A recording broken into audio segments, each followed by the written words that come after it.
butcher where the meat he was slicing is sourced from.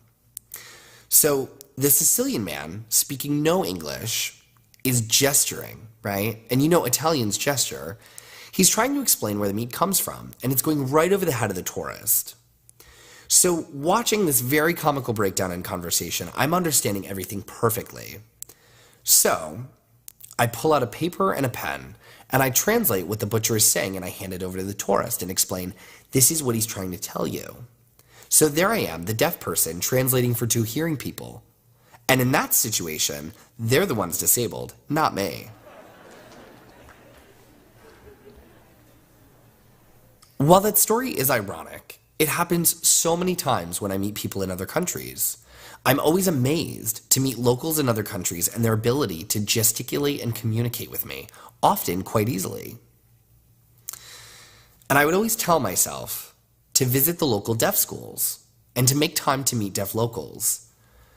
But with every new deaf school that I saw, I was sad to see that their schools were in terrible condition and their education was greatly lacking. Often, I just couldn't believe my eyes.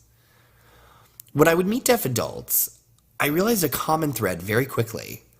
They either didn't have the same level of education I did, or their language was incomplete, making it hard to communicate. They'd often complain to me that the system had failed them, and now they struggled to find work.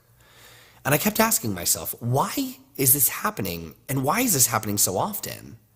Why am I somehow more fortunate? Growing up, I thought every deaf person in the world was like me and had the same opportunities that I did.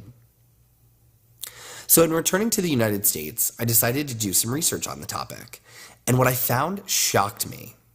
There are currently more than 70 million deaf people in the world, with only 2% of them having access to education in signed languages, which means millions upon millions of deaf children not receiving the education they need, also known as education deprivation. I also learned that over